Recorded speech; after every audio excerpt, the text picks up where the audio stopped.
Happened in the 90s.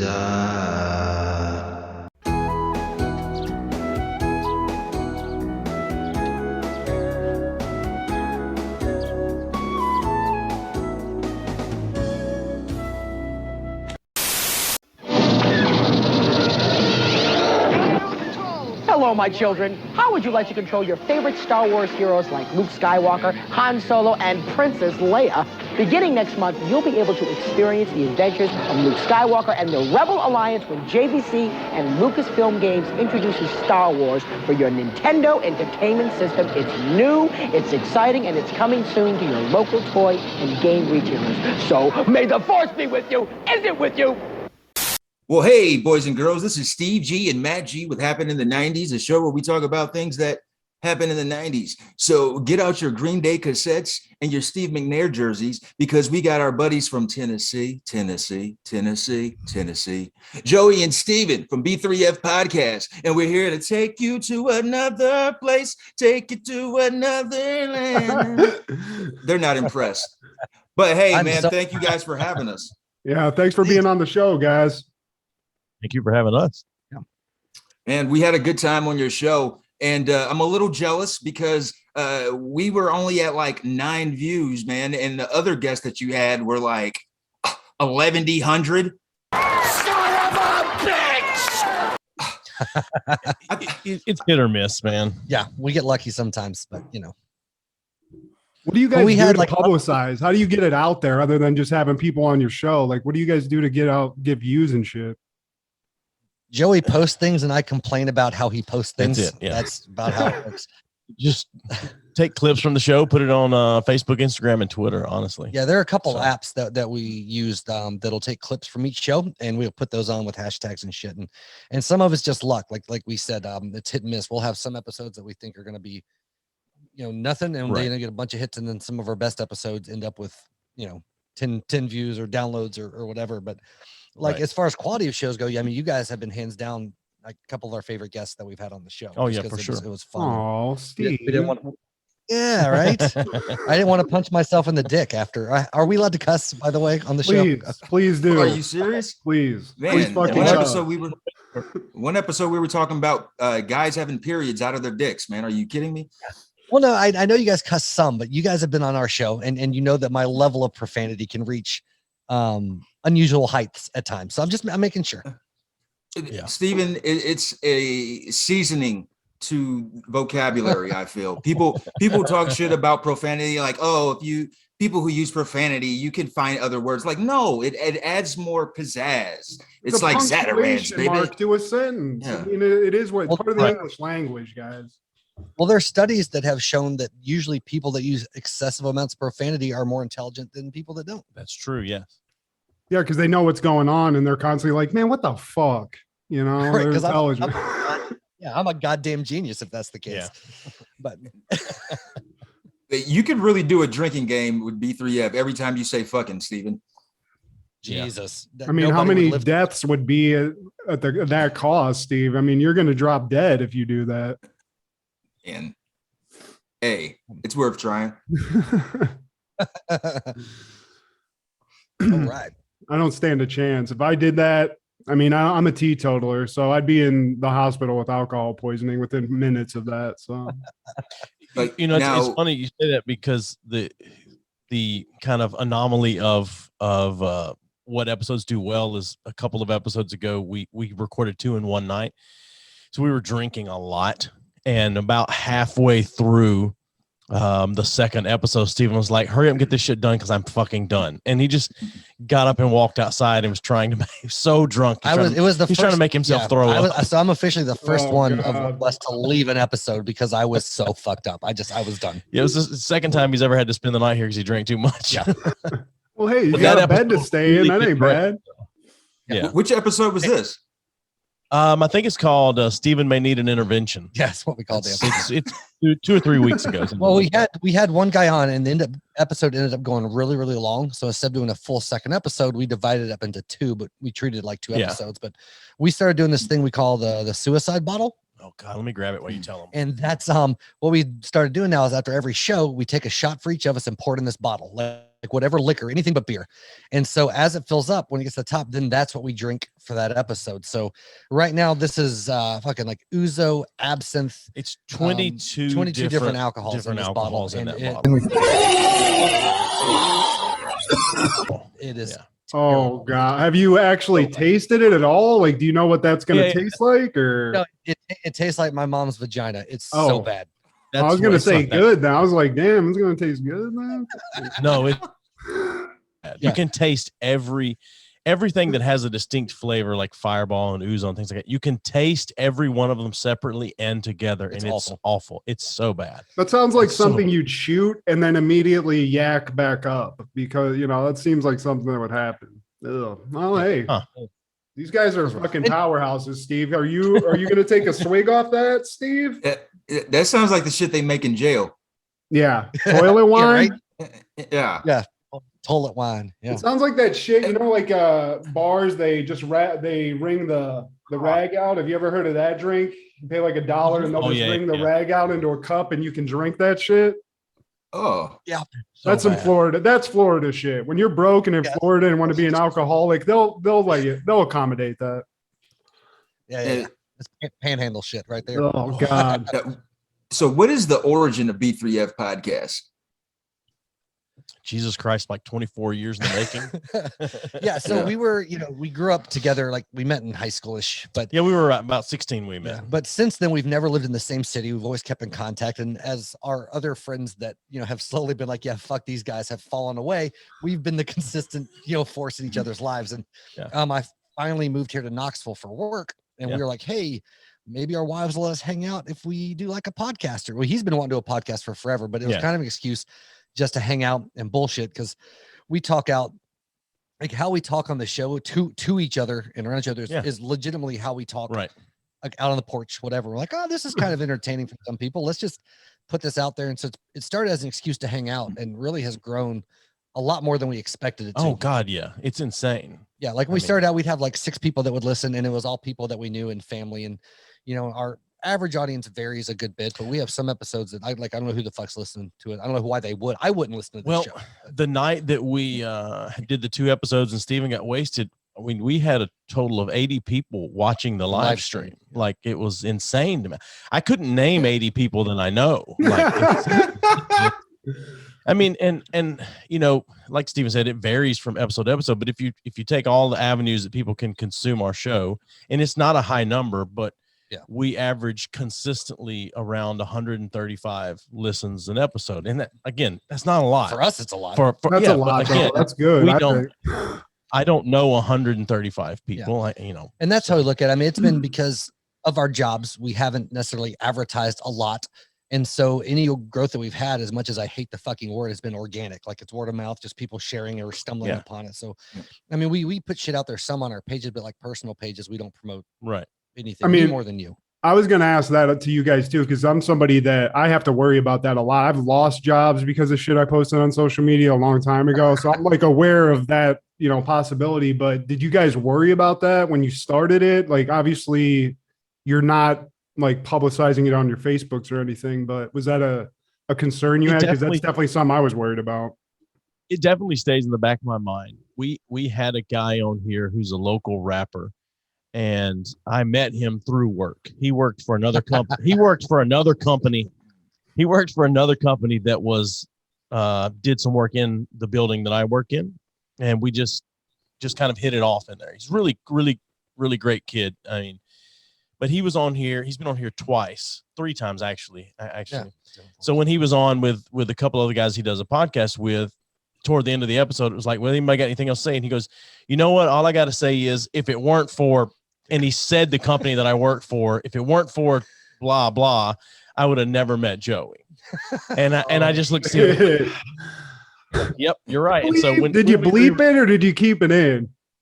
Well, we were supposed to, and I forgot. First, so I muted that one word in the video release, and then Steven didn't bleep it. So I think I went back in and did something to it. I don't know, but I mean, you can't bleep it on the live stream. It's done. But we always tell people though, when they come on, and you guys know this, that we talk about everything except for where we work. Like nothing is off limits at all. We just, for that reason, that My company right now is a little more lenient for that type of thing. Oh, for sure. So like I probably could say just about anything unless it was just, like horribly like intentionally offensive or like hate speech. Outside of that, they really don't fucking care where I'm at. But we actually had one of my coworkers came on the show.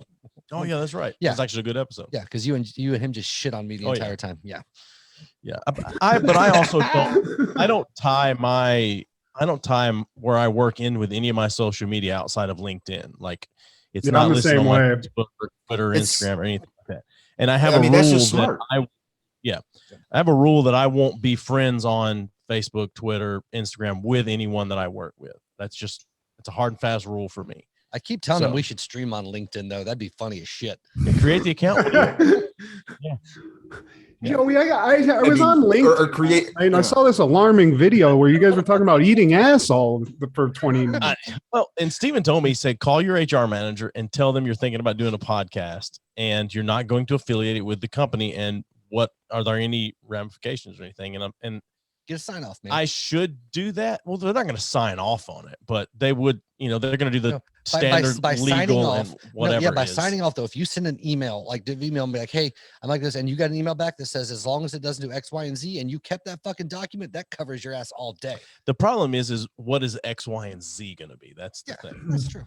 And I'd be worried just bringing it up to HR would bring their eyes to it, and then they would bring notes to me about specific things. I'd be like, well, fuck. Now I actually have to think about this instead of just. Because I work for a very, very large company that is very concerned about the way they look in the public eye. Very concerned.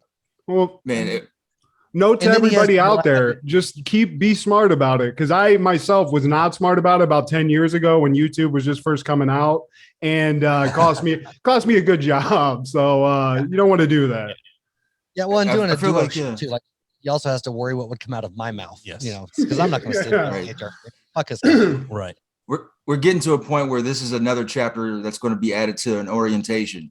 How to podcast properly while working for our company. What mistake did Steve G make when he was talking about grandma's pussy? Right. Yeah.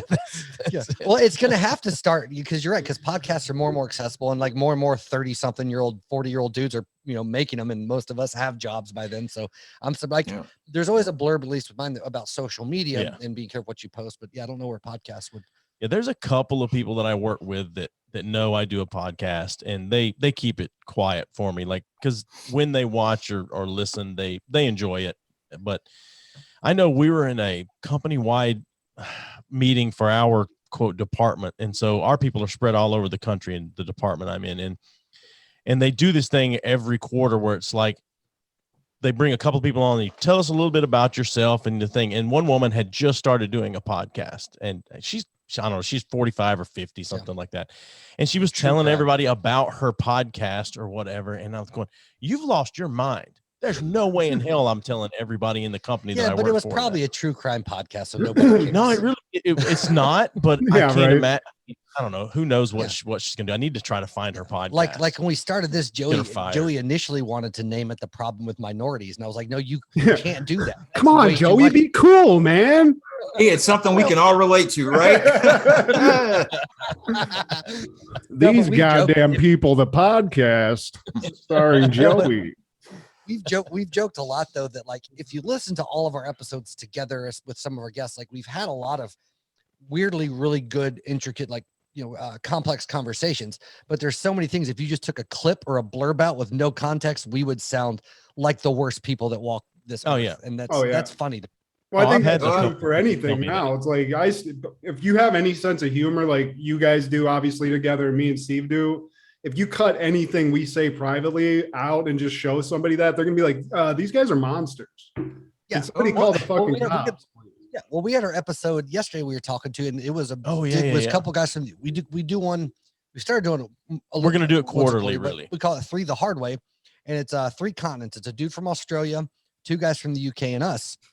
And we got into this long, like in-depth discussion on racism and like positive discrimination, equal opportunity, like all. Well, that's what started it. Which in the UK they call it positive discrimination. We call it affirmative action. And one of the guys in the UK was like, so do you think positive discrimination is good or bad? And then the 5 of us all started, one of the guys in UK is like, I don't really like it, but blah, blah, blah. But it's really spun off after that. But without going to that, like I made in the middle of it, I was like, I don't have a problem with any of it except with Asians, and I made that. And like, they both, I had this thought in my head. I was like, well, shit, if that fucking, it was a moment of brevity in the conversation. Yeah, just wait till I cut the clips up. Right. But then, but like I realized after I said, I was like, oh, that would sound really bad if somebody just took that piece out. Yeah. Everybody on the clips looks like Mike Myers when Kanye West was like, but Bush hates black people. Everybody's like, yeah, Steve, great. Yeah. Anyway, we're not trying to take. You guys can cut as much of this out if you want. You can even take that one clip about Asians out. That's that's going to be just an audio drop on our show for the rest of the time now. Works for me. It's fine. Yeah.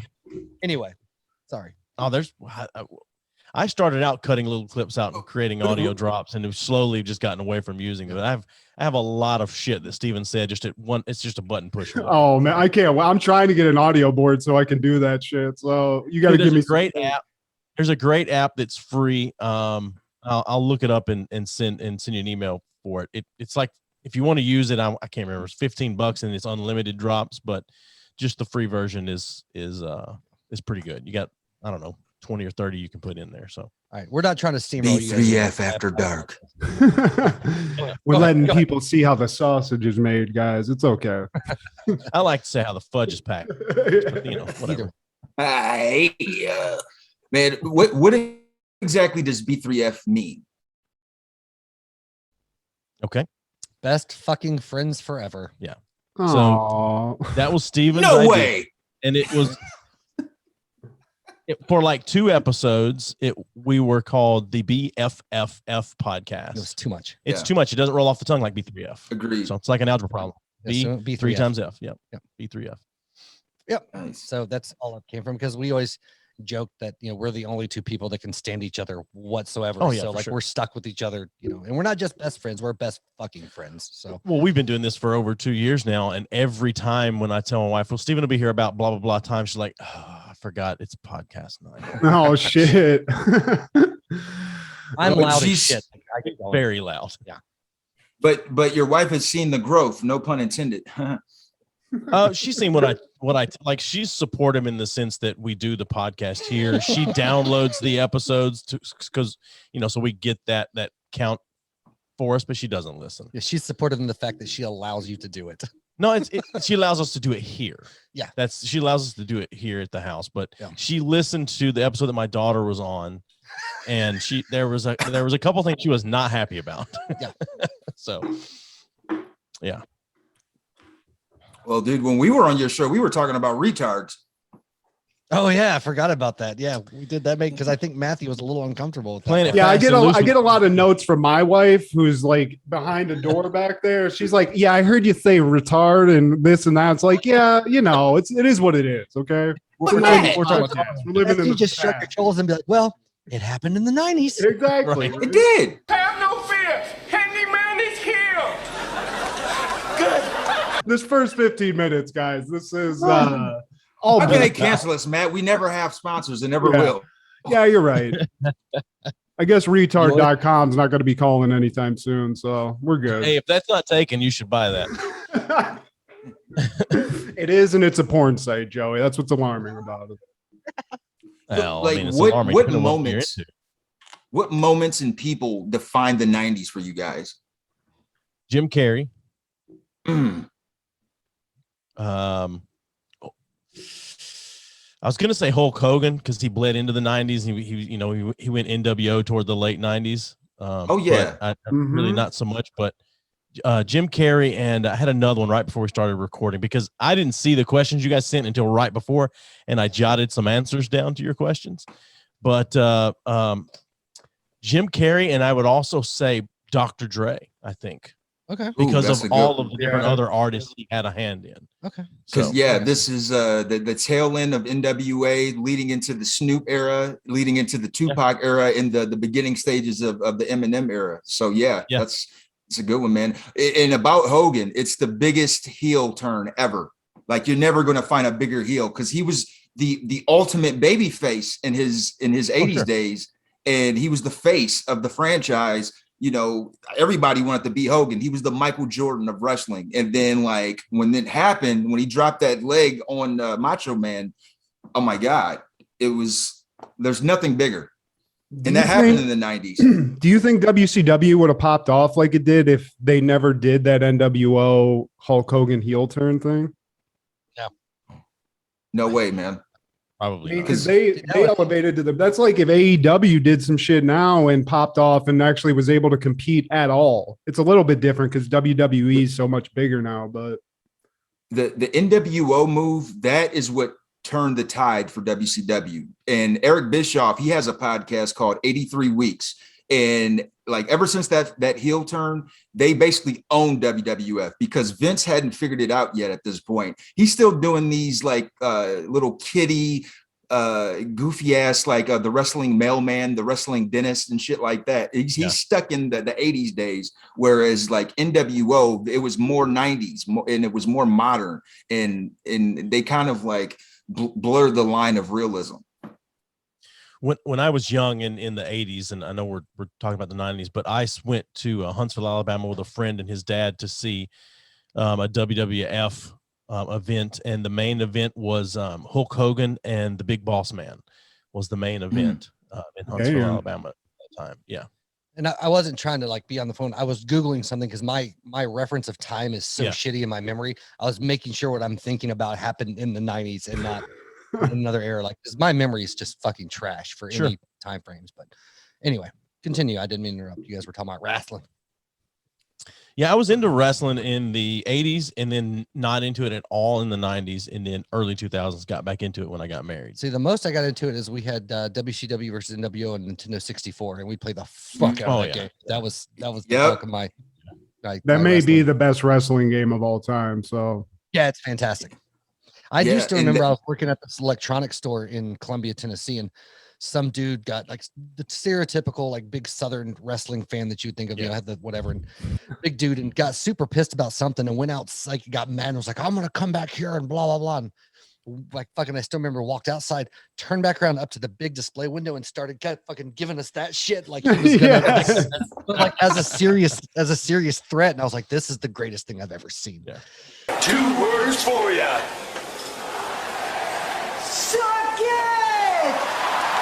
But if I have to come back in here, somebody's getting the diamond cutter. Yes, somebody Now, Stephen and Joey, both of you guys are originally from Tennessee, born and raised. Mm-hmm. Okay, now I was raised. Yeah. Okay, Stephen was not born in Tennessee. He was raised in Tennessee. My folks, I have like 200 years of redneck here in Tennessee, but when I was born, my dad moved a good bit for his job, so I was born in California and lived a bunch of different places before we settled back when I was like six or seven is when. So I mean, I essentially was, raised. Now, when you guys started watching wrestling, Jerry Lawler was king around those parts, man. Sure. And like when he came to WWF, that was like one of the biggest feuds at the time, him and Bret Hart. And I don't know how familiar you are of Jerry Lawler, but some of his hot takes on the Hart family are gold, comedic gold. Yeah, I don't remember a lot of it from back then, but I've seen clips and things like that from it since then. And I always liked anything. I mean, when he was a commentator, in the early 2000s or late 90s, whenever he started doing it, he was great. So yeah, that's the best team to me, man. Him and good old JR. Yeah. What happened to JR? He's actually with AEW now. Interesting. Okay. He seems to be real. He seems like he has a bad taste about a lot of WWE shit. Because I watched that Dark Side of the Ring Vice shit, and he's in a lot of those. He's in the one about the plane ride from hell I just watched that Steve and I were talking about a couple weeks ago. But he doesn't seem to like a lot of the shit that was going on back then, or at least that's what he was talking about in that one episode.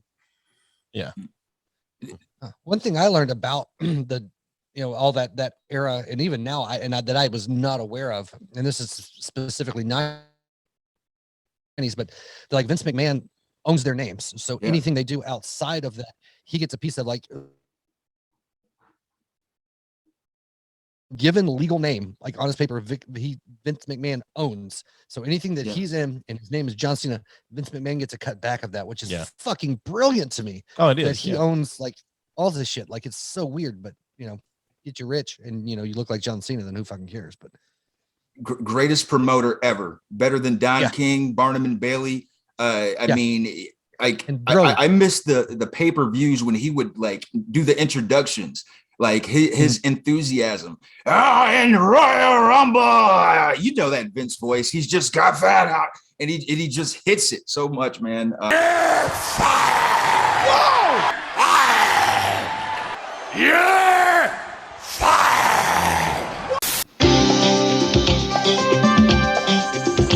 I'm next. Can't wait for your new popular catalog. All yours.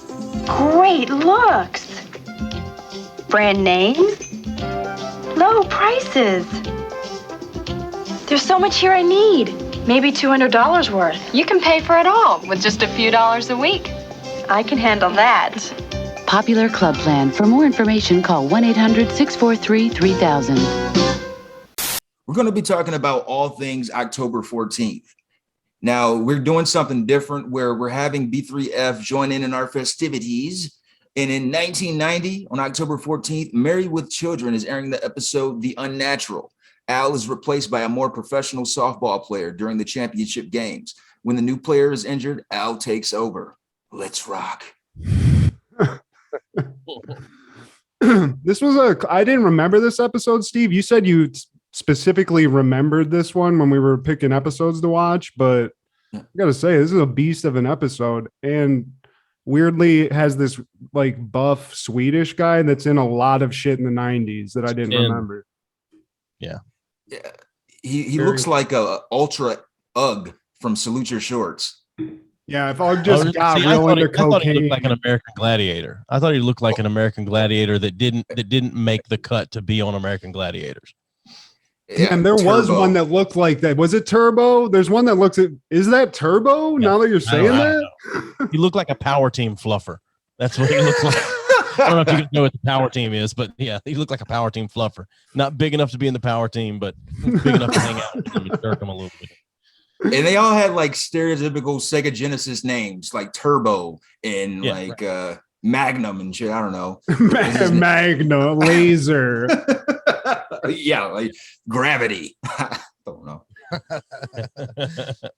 But the Newmarket Maulers come home from playing a baseball game that they lost, and everyone blames the loss on Al. Al says, sure, he made a few errors, and then he points at Peg, Kelly, and Bud. And Al's getting shit on quite a bit about his play in the game. And this is something, guys, would you guys ever participate in some sort of a softball league? Because this is a hard out for me. I'm out. I've done it before. I love playing softball. Yeah. Real. Okay. I love playing. Is it like the beer league? Is that what the appeal is? Or do you just like playing softball? I enjoy competitive stuff, sports, but the last league I played in was a church league, and that was very fun because everyone was older and I was in my early 20s, and so I could just outrun everyone. And so it was like I was going to say reliving my glory days, but it's actually more just having glory days is really what it was. Yeah. I got kicked out of a church softball game one time because I wore steel cleats. So, and I played some. We had different unit softball teams, like and they'd get together and play. Yeah. So I got beef with this episode right off the bat because it's softball and they were calling it baseball, and I got beef with that right off the bat because it's not baseball. It's not. And I got a little confused too. When it shows clips of the game, they were like barely pitching the ball up there. And if you've ever played in a softball league, those guys get as much arc as they can on the ball. So slow pitch. Yeah. They were lobbing these shits. Oh yeah. Just very little arc. It looked like they were 10 feet away from the plate. I mean, it was insane. So I don't know. I took notes. I watched this episode today and I took notes. So, well, let it be. Yeah. Hey, everyone that was writing Married with Children, get your facts straight, you fucks. This is softball. Now, here's one positive thing I will say.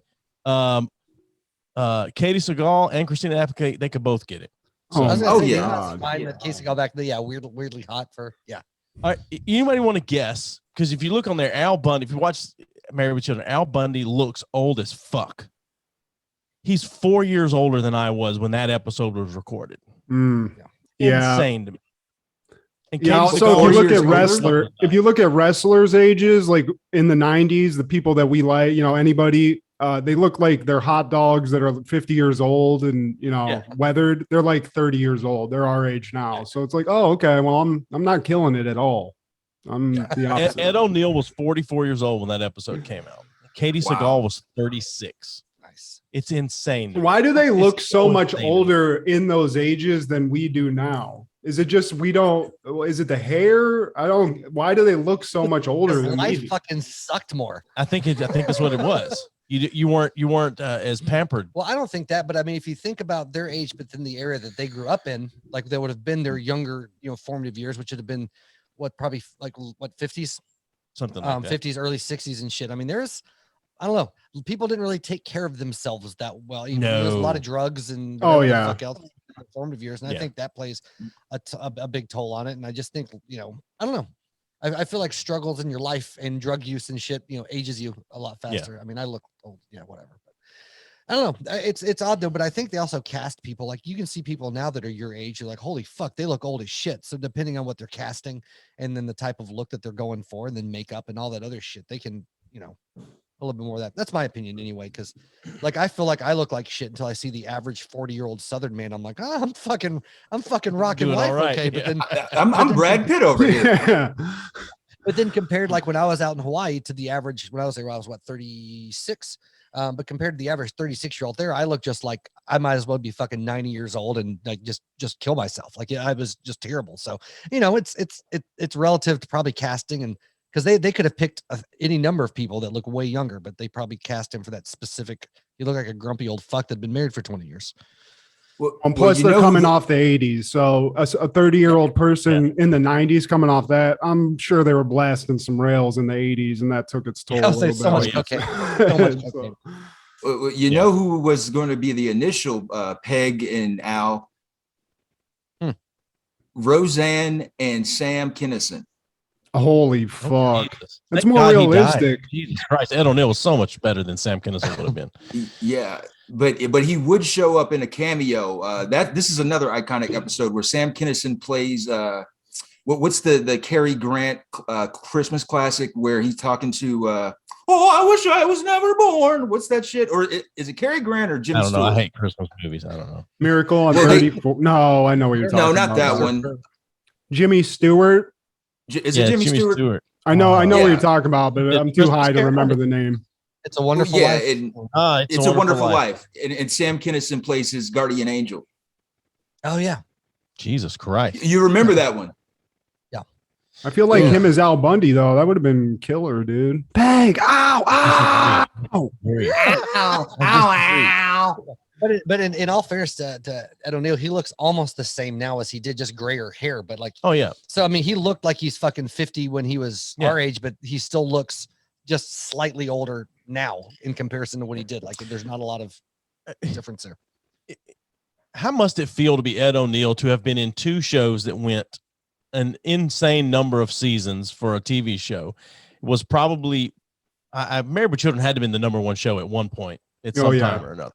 But then he shows up in Modern Family, 15 years later. I guess if this was in the 90s, Modern Family started in mid 2000s or something like that. And it eventually becomes like the number one show on TV. Both shows were very good shows. Like Married with Children was a great show. Modern Family was a great show. And on both of those shows, he has a hot fucking wife in both shows. Yeah, he did. Both shows. So salute to Ed O'Neill. Ed O'Neill's like responsible for casting too. He's like, you know what? Let's get Sophia in here again for another read. I really think we had a vibe. So, man, you could definitely say he's in the Mount Rushmore of TV dads. Yeah, for sure. Yeah. Oh yeah. Well, he was essentially, a modern day Archie Bunker. Like, it was kind of the natural predecessor to that a little bit, type of actor. Just the kind of disgruntled, the family and everything else. Less racist Archie Bunker. Yeah, that's what I'm saying. Like, cares about his family. That whole kind of vibe, It shows about him. And it was real. All the jokes. Yeah. And it was the the complete opposite of the Huxtable family, of Family Ties, of Growing Pains. It was like, and this was Fox, and it was like one of the cornerstone shows of Fox in the beginning stages. So it was like a fresh breath of air, where it's like, oh my God, I could relate to this. My mom hates my dad too. Yeah, it wasn't like step by step where it was like sexy people. Right. Oh, I'm sorry. You clipped out there. Sorry. I didn't mean to interrupt you, Steve. Sorry about that. No, go ahead.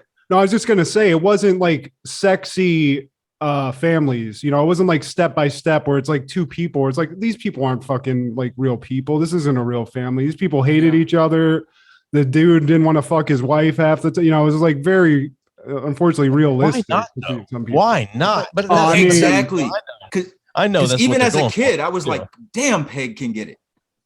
Yeah, but I think that was one of the beauties of the show, right? Because if you like, the writing was fucking brilliant, because at the end of the day, they cared about each other. They just on a day-to-day basis were fucking sick of each other. But I mean, they were occasionally they would end up fucking. I mean, there's a lot of hints at that, right? Yeah. But it was more of the realistic of the like, I've been married to this person for this long. I can't fucking stand them. I'm still gonna fuck them every now and then. And we have moments because I love them, but I don't like them all the time.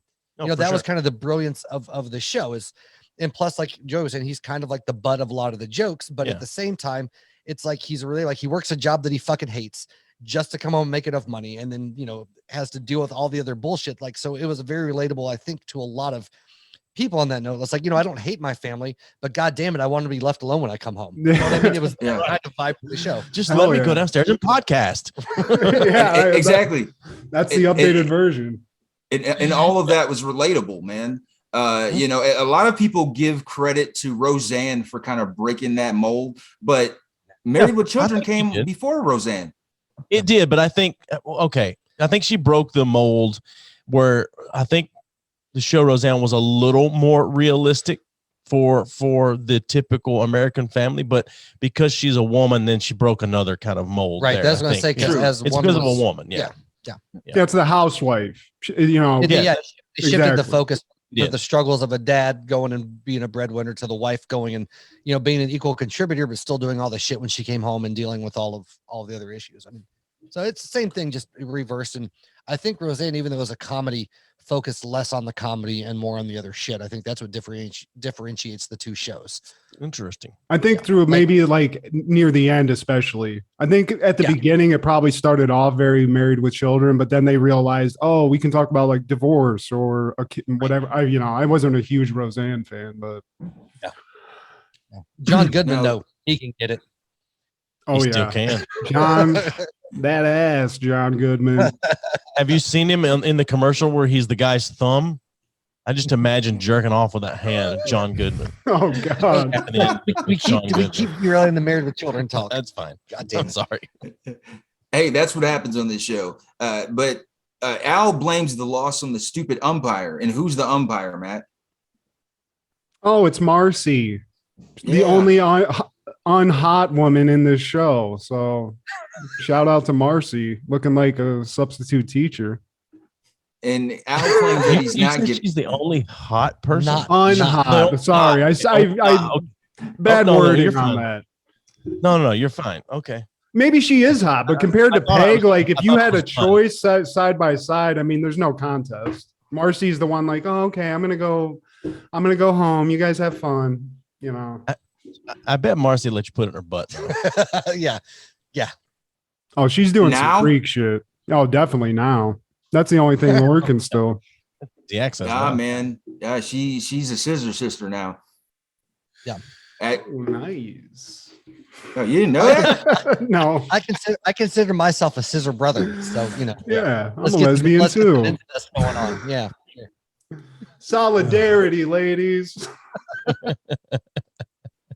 And Al's sore from the game. He said he's not getting old, but he like crawls himself upstairs to the bedroom, and the kids ice him down and fed him a 6-pack of beer. They said he was sweaty, drunk, and blue, just like the night they made Bud.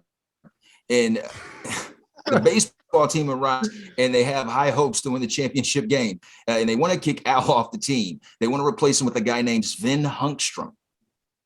I mean, this guy's straight off a porn set too, Steve. Like you said, this guy lost the audition to American Gladiators, but just maybe fucked Marcy in an anal porno like we were talking about. I don't know. Galaxy. Galaxy. Unicorn. Somebody had to be the caboose in that train. Yes. But Bud and Kelly, they have their dad's back. They're like, nah, man, I'm not going to turn on my dad. And Al comes down the stairs and tells him that he'll be ready for next week. But they tell him that Sven is his replacement. He has to remind him who the fuck he is, though. He tells him May 6, 1982, Newmarket Maulers 010. And then the Bundy era begins. MVP, June 9th, 1983. Bundy, MVP. But they still want to cut him. These motherfuckers, I didn't know fucking softball was this cutthroat where you can just literally, your team's going to show up and be like, look, it's not working out. So we got this guy over here on some coke and roids, and you're not on the team. Never played church softball. I guess not. I've seen pastors getting fucking fistfights over calls. But pastors. I told you to fucking steal, Sally. I don't know what the fuck I got to do. This means go. Man, they always say wars are started by religion and politics. They forget to add sports. Fuck, dude. Yep.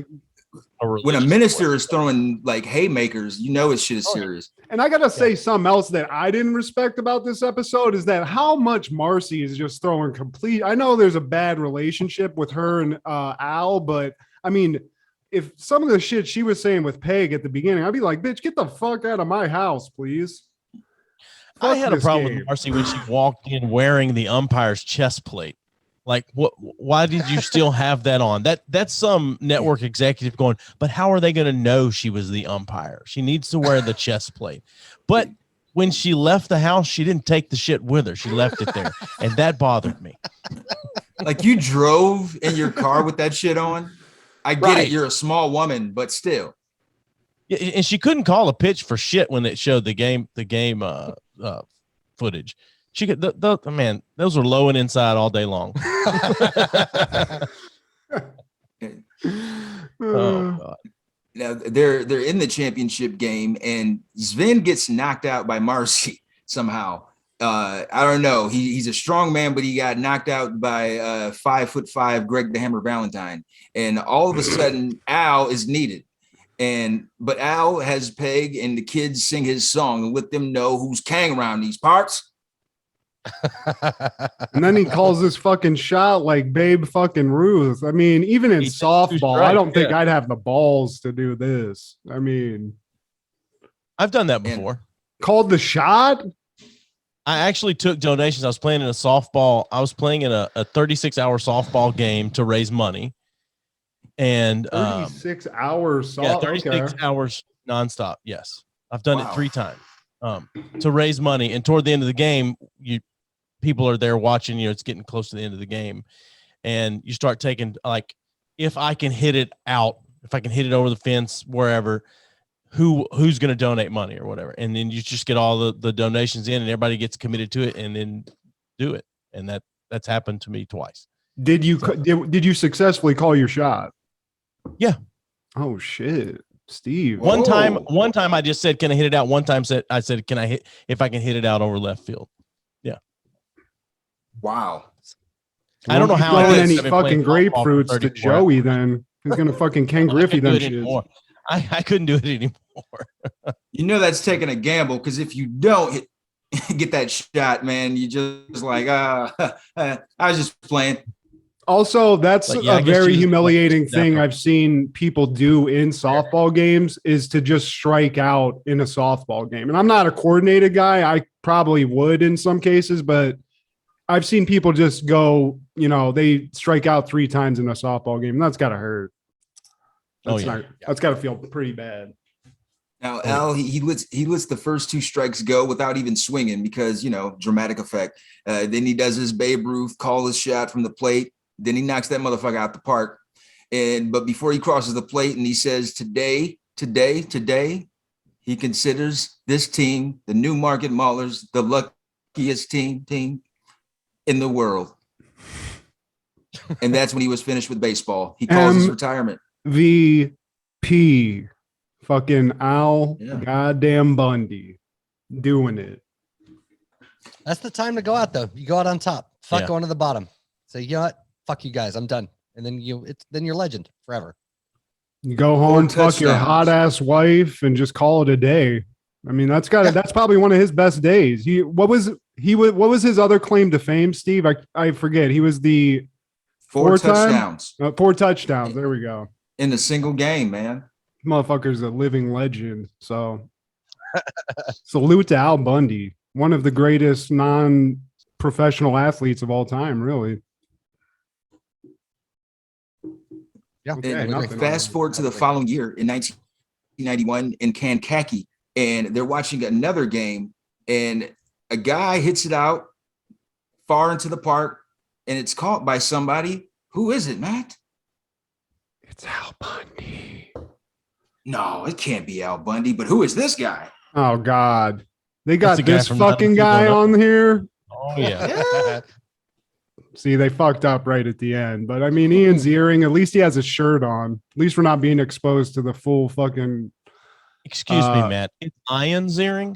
So honestly, it took me a second. When you first leaned back, I thought that was the dude from Commish for just a second. I was like, oh shit. But That's the fat man from Jake. I was and the gonna Fat say Man. it's Fat Man from Jake and the Fat Man. I think. yeah, but I'm just saying that Dennis that was the first Dennis Franz. something like that. I'm I sorry. remember didn't mean there was a Joey, I big deal. apologize. Ian There- Ziering. Ian. Ian. Ziering. Okay. whatever. Ian Ziering. Well, don't want. We watched an episode of 90210, and I'm still salty. So Ian. I never got remember into there it. being like a big deal about Dennis Franz being butt ass naked. I don't know. Well, Like I don't remember there was like an NYPD Blue episode where like he's like Yeah. showing his ass. Do you remember that? Yep, And it like was they made it a was big, big fucking deal. Yeah. I don't yeah. remember that. It's like Dennis why? Franz cakes tonight at 8 p.m. Like all these suburban moms were up in arms about fucking immorality and exposing their kids to over sexualization. And Tipper Gore. Yeah. God damn it. I mean, he probably Yeah, it was- made kids not want to fuck. If you look at fucking Dennis Franz's ass, that you're not getting turned on. This better not awaken anything. I don't Speak remember for that yourself. episode, but it probably wasn't that great. So Yeah, I never watched that show. that's some shit that your grandma watched back. Jake and the Fat Man. It was like that. Perry Mason. There was another show like that where it's just like, Murder, okay, Matlock. Matlock. there you Murder go. Show. Matlock, yeah. In the How heat come of the Matlock night. never got- yeah.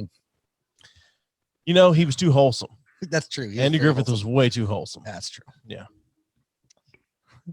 Now, fun fact Andy about Griffith this is- episode, it's actually being played. The in scene softball game is being played by the actual Married with Children production crew. Shit. Interesting. Yeah, the woman walking backwards to the catcher spot is Stacy Lipp, who is a producer and writer, and the third baseman is Ron Leavitt, who actually co-created the show. Well, that's a good Snapple fact, Steve. Thanks, man. Hey, I'm full of those. That's why I make podcasts. Like, who else thinks this shit is interesting? Ooh, a piece of candy. Ooh, a piece of candy. Some guy from Taiwan. Thanks for the download, guy. Appreciate it. Yeah. Oh, we got a listener in Iceland. Oh, Yeah. Wow. Weird. now you know who probably wasn't watching this episode of Married with Children? Matthew, Stephen, or Joey? Educated. Who probably was not watching. Yes. Dennis Franz. Good Christian families. I don't know. I wasn't allowed to watch Married with Children when I was a kid. Probably Stephen and Joe Montana, because he was passing 6 touchdowns in Atlanta. The 49ers would win 45-35. Joe Cool, if you nasty. Yeah, right.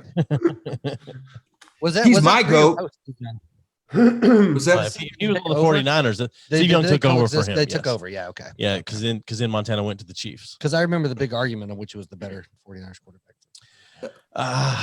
he's my goat. I hate Tom Brady, and I get it. He's good. Can't take that away from him. But at the same time, fuck him. It's okay to say, all right, he's good, but I just don't like him. I don't like him. I've never been a Tom Brady fan. I never have been until last year. I wanted him to win the Super Bowl so bad when he went to Tampa Bay. I was always a Peyton Manning fan. Me too. But I could concede that Tom Brady is the unarguably the best ever to do it. It's a strong argument. It's just too many asterisks. Like some of his Super Bowl wins don't have asterisks, but the ones that do, they just stick in my craw, Joey. What are you calling what Super Bowls? What situations are you calling an asterisk? Okay, the tug rule. That shit from day one. That's his first one. And the tug rule shit, I just couldn't like. And I'm not even a Raiders fan, but they had a really good team. I'm a fan of Jerry Rice and Tim Brown. They had a really good team, and Charles Woodson is really good, despite being from Michigan. And I just didn't like the fact that like I never heard of that rule before or after. They just like, where the fuck did this mysteriously come from? You've never heard that since then? I feel like at least once a week somebody brings up the tuck rule on TV. I feel like at least once a week I hear it. Yeah. Oh yeah, for sure. They like now when people pump fake and then they get hit and it'll go up and they'll say, "Oh, they tucked it instead of it wasn't. They didn't throw the ball or whatever." So, I think it's just Tom Brady is that good that it's like there's people that didn't like Michael Jordan when he was playing because he was beating their team, but it's got to be the same thing. It's like you can't say he's not good. He's fucking won more championships than the rest of the NFL. So. He's got better game and situational awareness than anyone I've ever seen, and that hurts to say because I was such a big Peyton Manning fan. And I will say, he proved me wrong because I was like, if he doesn't have Belichick, he ain't going to be shit. I thought that was going to be the case. He's still good. And he beat Belichick last night. Yeah, exactly. Yeah, low scoring game. So maybe you would say he didn't beat Belichick, but low scoring game that the Bucks beat the Patriots at Foxborough, which is an insane thing. He didn't get it, but he needed like 350 yards last night to be the record holder for most passing yards in a single stadium. Wow. He needed that last night. He didn't get it. But he did Joe Montana on the brain. Like, that's fine. Go for it. It's fine. Joe Montana's great. But here's the thing. People want to shit on the Patriots so bad because they were so dominant for the last 21 years. They've been so dominant. I mean, Tom Brady himself has more Super Bowl rings than any one franchise, or maybe he's tied for it. I'm not sure. But I think they won that now. They beat the Steelers. Well, he brought up sports, and we're talking about Tom Brady. He brought up one thing, and then you took it off on the Tom Brady. Oh, why are you steamrolling the 90s shit, man? Talking about football. First person to say Tom Brady. This is a shit show of a podcast anyway. We will do this from time to time. So it's okay. But I will say, people want to shit on the Patriots. That's the thing. Oh yeah. Because I'm a Steelers fan. I hate the fucking Patriots. So I don't like them. I just. I give props where it's due. The man is good. I'll give him that. But it's just like Steph Curry. I don't like him. I just don't like him. Well, plus with Joe Montana, at least in his era, it wasn't catering to the offenses getting massive amounts of, for sure. Shit. People were getting fucking punched in the head when Joe Montana was playing. So if Joe Montana, Dan Marino played now, they would blow everyone away. Dan Marino had the bad luck of playing for the Dolphins and then playing at a time where you could just clothesline the quarterback. I mean, Ronnie Lott, who played for the 49ers, his move was to take his hand and just jack somebody in the ear hole and knock him the fuck out. So that's not even a tackle. That's a street fight tackle. Is he the one in that one of the NFL video things they're asking about? No. That was Deacon Jones. Sorry. Never mind. Deacon Jones had the head slap. Sorry. Yeah. All I picture of Joe Montana back in the day, like a lot of those quarterbacks that kind of had the squeaky clean image. Yeah. Is like in behind the scenes that fucking like Montana, he probably had like a girl on his dick, one on his face, like one on each hand and his fingers, and then one on each thumb. And that was what he did in his off time. Like that's what I picture, like Joe Montana, fucking Elway. Like that's what those guys were doing behind the scenes. They just had like just banging tons of girls. I think it's probably more Joe Namath. Yeah, Joe Montana. Joe Namath started the trend. Oh yeah, he was the goat of the lady banging. Broadway Joe, man, fur coat. Yeah, that's my sports knowledge. Good job, Steve. On October 14th, 1994, Pulp Fiction is airing in theaters, and the lives of two mob hitmen, a boxer, a gangster, and his wife, and a pair of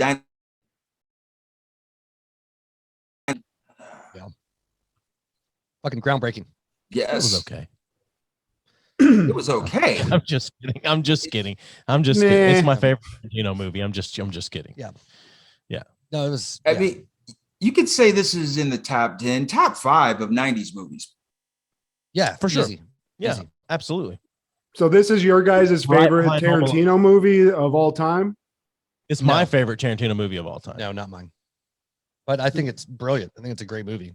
Yeah. What's your favorite, Steve? Brought John Travolta back. Yeah, that's true. Did a lot for Yeah. Travolta. Because what was the last movie he did before then? Was that one where he had got like the fucking superpowers and the aliens and shit? Was that prior to that There's one? a cancer in the brain, but Yeah, yes, the cancer in the Phenomenon. brain. I think Michael. maybe. No, that came out after this. I think No, Look Who's Phenomenon Talking didn't was come out the shit after. It might have been that he did before this, right? Yeah, I'm not sure. He was but- doing but that. Yeah. Yeah, he was doing just Fiction like for sure brought family Travolta shit. back. Well, it also made Samuel L. Jackson a bad motherfucker because that's where he got his nickname from. So Well, he was supposed to be in Reservoir Dogs. I don't remember the part he was supposed to play, but he lost out on it. And Quentin Tarantino's like, I'm going to write you a part in a movie, and this is what he got instead of being in Reservoir Dogs. So I think he won. decided to write him like 8 parts in 8 movies. Yeah, right. He's like, I'll take care of you. Don't worry about it. I got you. Yeah.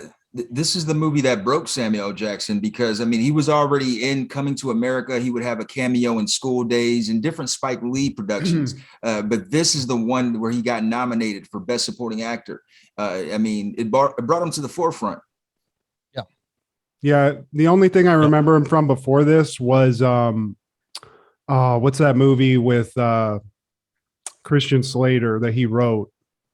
True Romance. When he's like, I'll eat the pussy, I'll eat the butt, I'll eat any motherfucking thing. Yeah. Yeah. There you go. That's the Favorite part. line. That's the best part of that movie, really. But this isn't my amazing favorite how either. This is my second favorite Tarantino movie. I like Jackie Brown's my personal favorite Tarantino movie. I don't understand. I don't understand that either. You don't get it? I enjoy the movie. I don't get how that's your favorite Tarantino movie. I don't know, man. It's the music, it's the characters in it. I'm not saying Pulp Fiction is it's not worse. It's right there, but I don't know what it is. Maybe it's the music and stuff, but Steve introduced me to Jackie Brown in college and I never looked back. So blame Steve. This is the United States. Everyone's entitled to be wrong. From dusk till dawn. Well, watching this movie like for the first time in a long time, I realized that John Travolta and Robert De Niro's character and Jackie Brown are somewhat similar. They have the same hairstyles and they're kind of like slower than their counterpart. And the counterpart just happens to be Samuel L. Jackson. They're trying to be the character's trying to be very smooth. But they're kind of bumbling in a sense, like, well, a little bit, yeah. Like, what do you couldn't just hit him? Man. I shot Marvin in the fucking face. Yeah, exactly. Yeah. Yeah. You gotta have an opinion. They both murdered someone just off on a whim. Like Robert De Niro murdered, what was her name? Oh shit. Well, now I'm gonna look like shit because I can't remember what the fuck her name is. So thanks, weed. Well, yeah. It affects the memory. Yeah. I mean, I feel like, I don't know, John Travolta maybe it's the drugs that their characters are supposed to be on. Cause I feel like they're both dangerous guys that are just high as fuck the whole movie. And that dangerous part comes out, in little blips throughout. So I like Robert De Niro better, but man, it's hard not to like John Travolta in this movie.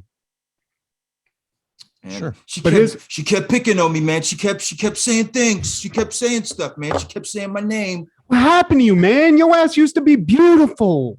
Hey, man, lay off, man. Lay off me. But we're not going to go through like this whole movie and go through a rundown of it. But I'm just curious to Joey and Steven, like, what's your favorite part of Pulp Fiction? Do you have a favorite storyline in the movie or a favorite scene? Seeing Ving Rhames get fucked in the ass. Oh, wow. There you go. Fuck that guy. I hate him. No. It's about the meat. We got the meat. Or he got the meat, actually. It's not my favorite part of the movie, but there's one line that always stands out and it always makes me laugh. And it's when Bruce Willis shows up on the chopper to pick up the wife, the French girl or whatever. I don't remember what her name was. And she gets on, she says, where did you get the motorcycle, whatever? And he doesn't tell her anything that fucking happened. He just says, it's a chopper, baby. Like, it's not a motorcycle, it's a chopper. You get this shit right, bitch. It's like I said, not my favorite part of the movie. It's just that line always stands out and always makes me laugh when he does that. Who is Zed? Zed is dead, baby. My favorite line in that part of the movie is when they're in the pawn shop and Ving Rhames comes in and Bruce Willis gets the jump on him and he's about to blow his head off and he's just like over it. He's so beat up and he's like, somebody's gonna get their fucking brains blown out. And he's just about to fucking do it. Something about the way he says that shit is hilarious. He sounds so tired. Yeah, I think for me, my favorite scene in the movie, and it's only because it was the first time I saw it. It's the scene that just it caught me completely off guard when I was younger. And it's not necessarily the quintessential scene in the movie. It's just, it stuck out to me. It was when the dude that fucking blows his head off in the car, like you just don't see it fucking coming the first time you watch the movie. And they're sitting there and they fit the bucket and it just fucking splatters the back windshield before the house. And I just remember being like, holy fuck. It's an oh shit movement. That was my first, because I saw Pulp Fiction before I saw Reservoir Dogs. And so like, I didn't really know much about Tarantino. Yep. And so I was watching the movie and that was my, oh fuck, this is cool. Like that was like, hell yeah, dude. For me. For the movie. So that one is probably my favorite part, just from nostalgia and standing out to me, because that's what shifted gears in my brain hole. Yeah.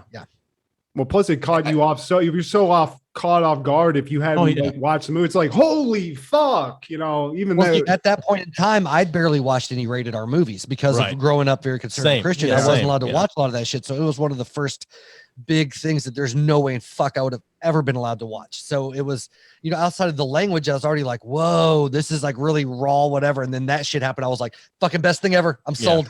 I'm sold. Steven, you were actually an ordained minister at one point, weren't you? Yeah. I mean, I don't think. Whoa! Wow. Okay. Now, the gifts and the calling are not of repentance, so I think you still are an ordained minister. No, yeah, I was. I fucking did that shit full time for a while. Yeah. Yeah, man. And never, so was I never fucked a kid though. If that's where you're going with that. You're a minister. You weren't a priest, so that's okay. That's refreshing. Thank you. Thanks for clearing that up. Yeah, I just want to make that clear. I think Sam Kinison was a minister from the church. That's how. Don't fuck kids. Yeah. What were you saying? Sorry, Steven. Oh, I was just saying, I think Sam Kinison was an ordained minister at some point, or a pastor. Yeah, he was. His dad was a huge minister in the South, I think. Yeah. No, like over the last few months, my mom has they feel like a lot of I got diagnosed with like bipolar disorder and all that shit like years ago. My mom still thinks that if I just got right with Jesus, like that demon would go away. It would go away. Like I just need to get right with the Lord. It's all kinds of not demonic, but it's because of sin in my life and all this other shit. Like, because my family, again, very conservative, they're not big believers in mental illness and mental health. It's just because I'm living in sin. And so she started over the last couple of months. She sends me a Bible verse every day, hasn't missed for like almost 3 months now. You should start sending her a verse from the Quran. Nah, because she means I know she does. Yeah. I know.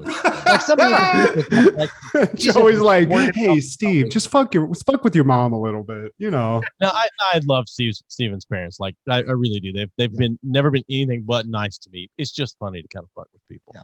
It's hard to navigate when you're older too, because I grew up in the church. Like I was not an ordained fucking minister, but I went to church every Sunday and was involved in church. And when you get older and you have to sort of like have those discussions where you're like, it's not my thing anymore. It is a very weird thing to have to sort of cover. I just don't have them. Like I just don't engage with it. Like if she wants to talk about shit, like I'm happy to talk about it, but like I don't defend it. I don't argue because it's there's no point in doing it. Like the best thing I can do is just be honest and talk and just let it go where it goes. Like they're gonna think what they're gonna think, and it's not my job to fucking change their minds. You know what I mean? It's just and it's respectful. Like it's my mom. Like anything she does is coming to realization. It's because she's legitimately afraid for my salvation, and she's afraid that bad things are gonna happen to me if I don't change my ways. And so like it's out of a place of like wanting me to be okay. And I get that. And so like that's why it doesn't annoy me. Like I get it. Like it annoys me, but it doesn't make me angry or bitter because she's doing the best thing that she knows how to do. So, sure. Oh yeah. I mean, you can't fucking fault somebody for doing, I do the same thing. It's like, sometimes my parents will be like, oh, when you come, you're going to go to church. And it's like, no, I'm not, but I love you guys. Yeah. It's cool. Plus after she aborted our baby, she doesn't have a leg to stand on. Whoa. Yeah, you never. No, I'm just saying you never slept with a teacher. I was homeschooled, so you know. I was hoping. I was always hoping for.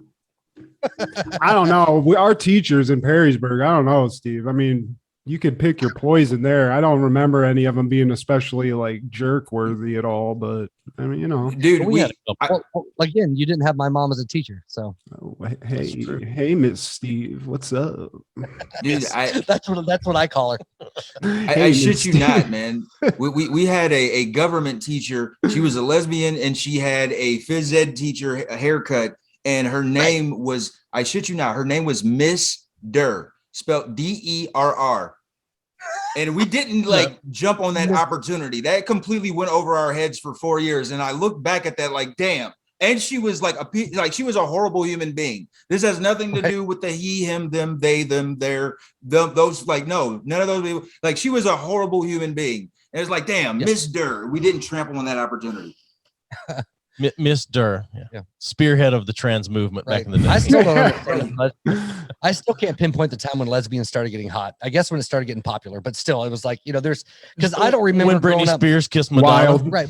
Wild Things, the movie, Nev Campbell. Oh yeah, there you go. Well, it became more popularized, and it's not that a lot of it's still legit, but there's a big part of it that's really trendy, and whatever. Sure. But anyway, I was just a joke because I remember growing up, any lesbian that I ever had interaction with, in my brain, I would never have been like, whoa, they're fucking hot. Like every one of them looked like a gym teacher. Like, they look like Roseanne. They got the flannel. Yeah, it's weird.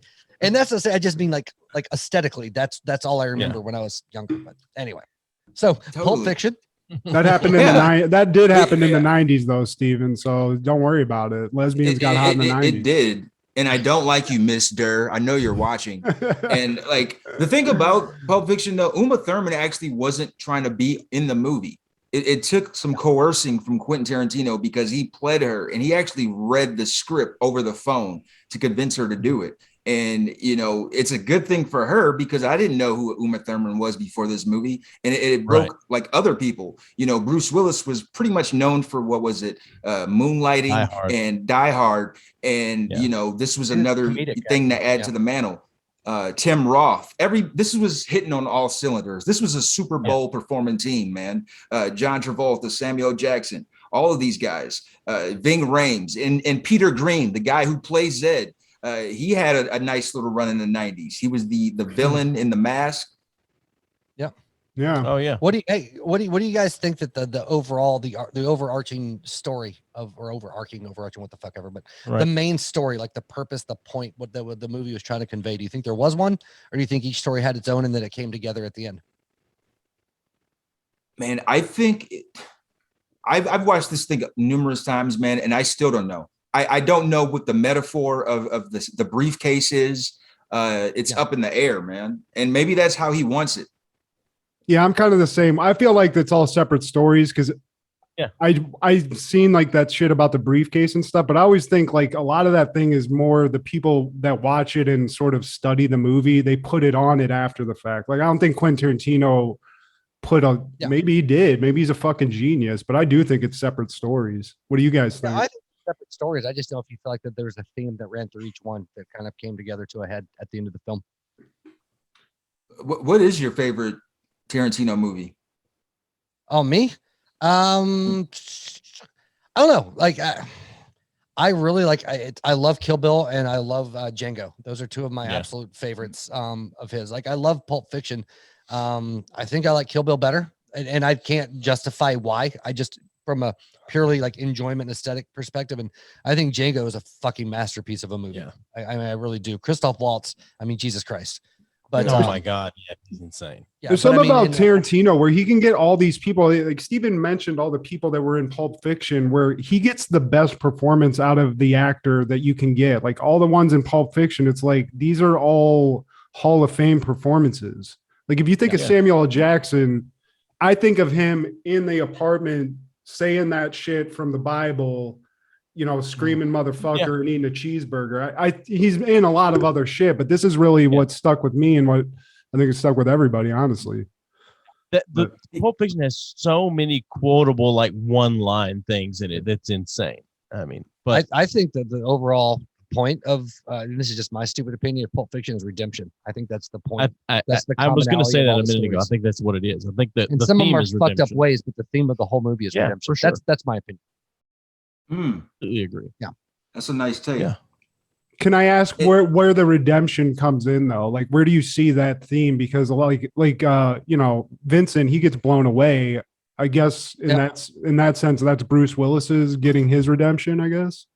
Yeah, and like I said, I think that, and then you have the whole Well, Bruce Willis's redemption's also saving Ving Rhames. I mean, because Ving Rhames lets him go. He's going to kill him, and he lets him go. You know, and that's the same thing with Samuel L. Jackson at the very end, right? With Tim Roth. I mean, it's a constant thing of people getting themselves in situations and being super shitty people, but still having these moments of redemption, even if it's a pocket, and even if it's a really fucked up type. It's a way of, paying the debt that you owe to a point, like, whether it be through fucking dying, saving somebody, or sparing somebody at the end, or choosing to turn a new leaf over, what the fuck ever. But each person redeems himself, even if it's super fucked up, or finds some type of redemption is the wrong word at this point, but some type of closure to whatever path they walk down. Sure. That's my I mean, honestly, if you think about like Samuel L. Jackson's character, I'm just like trying to put that to the movie. Like the end scene is all Samuel L. Jackson getting what you say, his redemption, saving those two people, allowing them to live, walking away and choosing to be a good guy and shit. Honestly, man, Steven's really analyzing this fucking movie. I didn't really think about that. It's a good analysis. It's a mix of people turning things around and also getting what they deserve. So it's like redemption and resolution might be the better way to put that together. Okay. Marcellus definitely redeemed himself. Hey, guy who just sodomized me, we're about to get the homies and we're about to go meet medieval on your ass. Man, I'm pretty far from fucking okay. Oh man, you're right though. There are so many quotable lines from this fucking, but it's hard to remember being in this, because I remember when this came out and how popular and how famous it was. I mean, and it rightfully so. This movie is legit. Yeah. Who's the lady that goes on the date with the wolf? Who she was in SNL? I didn't realize until watching it this last time that she was actually hot in this movie. Oh, I can't think of her name, but I know you're talking about. She plays Pat. Yeah. Yeah. Oh God. She looks like a mom. Movie? She looks all right. I mean, I forgot with your super high standards. Oh, if they're not.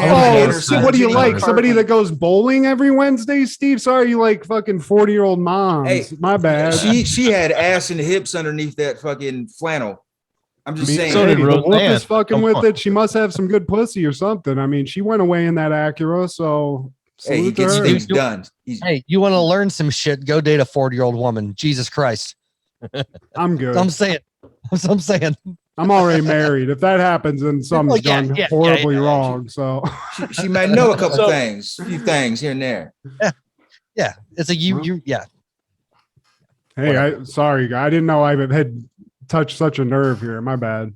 Apologize. Yeah, I would never have classified her as hot. Yeah. Well, in this movie, she was. I'm like, I guess, my standards are in the gutter. It's fine. That's fine. So you'd rather have her over Uma Thurman doing blasts of coke in that bathroom? She almost died, Matt. At least she knows how to fucking party, Steve. I mean, I'm sorry. She's on a dog food. She does heroin. Like I want somebody who's no, she does cocaine. She didn't know that that heroin was so pure. It looked like coke. It was we've all been there, guys, right? Right? No. Just goddamn good heroin. Yeah, right. But see, you gotta look at things in two ways, right? You have your ideal, I'd get it, and then the practical, I'm out at the bar at the end of the night, I'll get it. And there's a big fucking there's a big fucking range there, and there's room for both. Yeah, is all I'm saying. And I adore Uma Thurman, but I mean, in the context of this movie, their characters, nah. Plus, also an Uma Thurman is she's going in somebody's pocket she went on a date with, so I don't like that at all. Like if I go into my pocket and I got some weed missing after the night's over, that's a party foul. So that's fucked up. She got redemption for doing that, by ODing, Steven. So there you go. That's more to your point. I could get on board with personality matter in these cases? Well, that's what I was gonna say. I could get on board with Steven if he had pitched it at the beginning the way he just did, which is based on the characters' personalities. But we started this out by him saying she was hot in this movie. Yeah. And she was had to be false. You just didn't sell it right, Steve. Okay. For Harvey Keitel, she's an 8. For Harvey Keitel, she's an 8. For Stephen Garrett, she's a 10. Oh my god. Steven, you live in Atlanta, bro. Like you got some more options. All right. Yeah, I was just in Atlanta a few weeks ago, and I never got an invitation to. Man, you ain't call me, man. You know, dude. How long are you in town? Oh, I'm not there now, but I was. It goes. We have an office there in Atlanta, and then we had some shit going on there, so I was there for a couple days. Now, like also Bruce Willis, he didn't initially want to be in the cast, but it took some coercing from Harvey Keitel, and he talked him into it. He was Bruce Willis was such a fan of Reservoir Dogs. Yeah, Bruce Willis, man, I don't know. He was really, really great in that movie. He really was. Yeah. And to me, like Bruce Willis is either outstanding in something or he's like not good in something. Like I thought, like in the whole 9 yards, I thought he was mediocre at best. Like, yeah, that was like a shit movie though. Very well. I thought he played the character but as a whole, whatever. Yeah, but as a whole, is the movie really that good? Exactly. Well, I think like in Pulp Fiction, especially. Bruce Willis's part is sort of it seems like it's tailored to how he acts too. It's not they're not acting him to do a bunch of like comedic acting and shit like in the whole 9 yards. Which but that's the thing is his background is comedic acting and he's a pretty funny motherfucker. You know what I mean? It's like I would not pay to see him in a drama whatsoever, but in action film or some other shit like that, he does pretty well. He doesn't have a lot of range, I think would be the way to put it. And I think Sorry, Steve. I didn't mean to step over you there. A lot of people probably don't realize that that's how he started, man. Nicolas Cage too. Yeah. Well, people were pissed when he got cast for Die Hard, or like he had a hard time because people were like, nobody's going to take him seriously. He's a fucking comedian. Yeah. He can't be an action guy. And I think his comedic background worked out for his smart ass and one lines. And it's what made the movie fucking work, really. But like it's kind of like when Michael Keaton got cast as Batman. Yeah. Like everybody was like, he's a fucking comedic actor. He can't do Batman. That's some bullshit. Comedic actor. He was a straight up comedian before he started acting. Yeah. But I mean, that's what they're known for. For sure. Mr. Mom is Batman. Yep. Yeah. But to me, he's the best. I like him better than Christian Bale.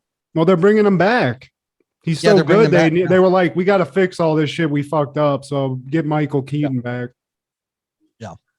He's the people's DC champ. Universe is so fucked from the whatever, but you didn't everyone like knows Christian Bale as Batman? No, he just said he liked Michael Keaton better.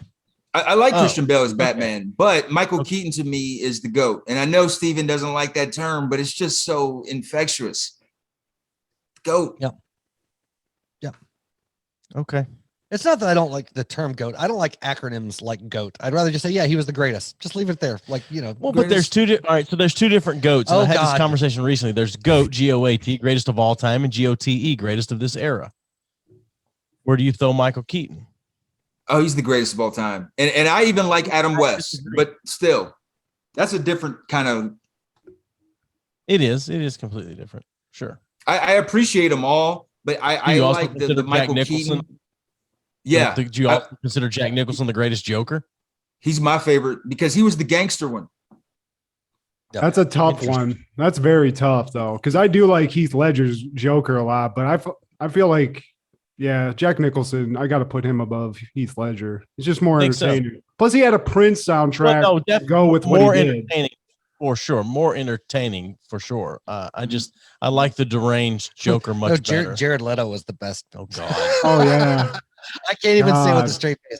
Yeah, man. I just love fucking emo music so much too. Guys, it's just hand in hand. We know, like a poll went out through some comic magazine or whatever to have people vote and rank the best Jokers, and fucking Luke Skywalker won best Joker. as the from I guess the animated Skywalker. series. I Yeah. know. Oh, animated series. Yeah. No. Mark Hamill. Mark Hamill. Oh, Mark is Hamill. Luke Skywalker. He's the voice Gotcha. of Joker. I thought you were going back to the other. Yeah. I know what the fuck I'm Because talking Hayden about. Christensen was. I'm thinking Hayden Christensen, not fucking Keith Ledger. Never mind. My brain's all over the fucking place. No. Mark Hamill won Best Joker. Yeah, but his voiceover work, for sure. Yeah. He was fantastic in the animated series and all that shit. But yeah.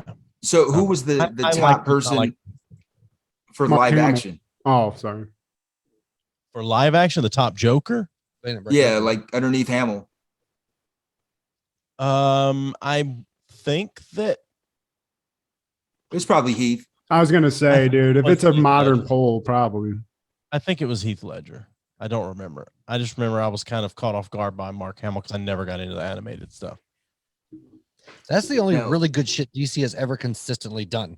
Are their animated movies? Like Marvel's animated movies suck some dick, but DC's animated movies have consistently been on point for what they do. I've always thought they were It's interesting though because The Killing Joke was supposed to be really good, rated R, thing, and it got terrible reviews. I never. It wasn't watched good. It was, but I agree with what Steven said because they do have a lot of good animated. There's a lot of them too. If you have never checked them out, it's They're on HBO Max. Most of them are, and that's one of my guilty pleasures. I'll sit and watch the fuck out of those movies. Like I Same here. love them so much. Yeah. Yeah, And Marvel by the hasn't way, really they done a brought good back job. TGIF. What's that? Hate to sidetrack Sally, but HBO Max because that's my number one go-to. They like Hulu had the contract for all the Family Matters Step by Step, Full House shit, and then it went right to HBO Max. So like I was losing more hairs, and the hairs that I had were turning gray off of the fact that was expiring from Hulu, and I was like, oh, okay, HBO Max always has my back. Thank you. Yeah. So that's confirmed though. That's actually for real because we were talking about that last week. I've seen it. Yeah, Okay. I was on the app and I seen it. I seen it, man. What is the top show of TGIF? Like, what was the greatest? Family show in that Matters. block? Yeah, it has to be Family Matters. I don't know about that. It's close, but I think Full House. Full House is not watchable now. I can't watch. Like I watched it at the time; it was popping. But like, I can actually watch some episodes of Family Matters and appreciate them still. Some. Like when you get in those later seasons when like every episode is about Urkel, like about to take over the world with his inventions. Yeah. Right. Yeah, But that I last can one we still watched watch- was some shit, by the way. Yeah, Yeah. as you get toward the end of Full House, it's watchable because Stephanie's older and she's really good looking. That's why the reboot's watchable is only because of that. Because I never watched. My wife did. I just didn't watch the reboot. She's done all right post meth. Yeah. Oh She's yeah. done all right. Yeah, she was on. I didn't realize how crazy that she got. It's sad that when I was partying, I never met Stephanie Tanner because she was out there doing it. My Yeah. She was on Steve-O's podcast talking about like getting off meth and alcohol and shit. I mean, hey, she's alive though. She didn't like turn out like Corey Haim or Corey Feldman or anything. She got through it. She's always my favorite Tanner.